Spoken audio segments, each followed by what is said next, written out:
જીવન સાચું પૂછો તો એમનું કીકીના જેવું છે. જીવન સાચું પૂછો તો એમનું કીકીના જેવું છે. કદી ફેલાય છે, ક્યારેક સંકોચાય છે દરિયો.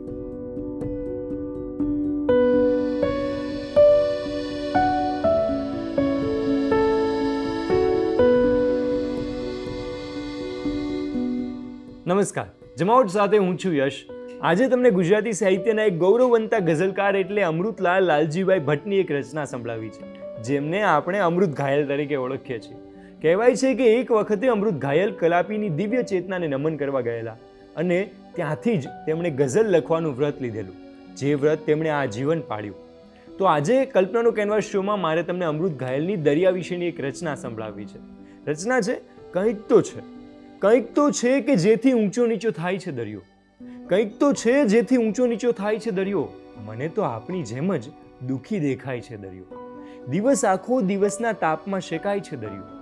દિવસ આખો દિવસના તાપમાં શેકાય છે દરિયો અને રાતે અજંપો જોઈને અકળાય છે દરિયો. કહે છે કોણ કે ક્યારેય ના છલકાય છે દરિયો. કહે છે કોણ કે ક્યારેય ના છલકાય છે દરિયો. લથડિયા ચાંદનીમાં રાત આખી ખાય છે દરિયો. ખબર સુદ્ધા નથી એને, ખબર સુદ્ધા નથી એને ભીતરથી શી આગ સળગે છે. નીતરતી ચાંદનીમાં બેફિકર થઈ નહાય છે દરિયો. પ્રભુ જાણે ગયો છે ચાંદનીમાં એવું શું ભાળી. પ્રભુ જાણે ગયો છે ચાંદનીમાં એવું શું ભાળી કે એના દ્વારની સામે ઊભો સુકાય છે દરિયો. જીવન સાચું પૂછો તો એમનું કીકીના જેવું છે. જીવન સાચું પૂછો તો એમનું કીકીના જેવું છે. કદી ફેલાય છે, ક્યારેક સંકોચાય છે દરિયો. ઠરીને ઠામ થાવા એ જ છે જાણે કે ઠેકાણું. ઠરીને ઠામ થાવા એ જ છે જાણે કે ઠેકાણું કે જેની તેની આંખોમાં જઈ ડોકાય છે દરિયો. બડો ચબરાક છે, સંગ એમનો કરવો નથી સારો. બડો ચબરાક છે, સંગ એમનો કરવો નથી સારો. નદી જેવી નદીને પણ ભગાડી જાય છે દરિયો. ગમે ત્યારે જુઓ ઘાયલ ઘૂઘવતો હોય છે આમ જ. ગમે ત્યારે જુઓ ઘાયલ ઘૂઘવતો હોય છે આમ જ.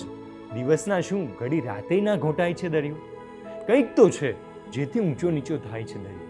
કંઈક તો છે જેથી ઊંચો નીચો થાય છે દરિયો. મને તો આપણી જેમ જ દુઃખી દેખાય છે દરિયો.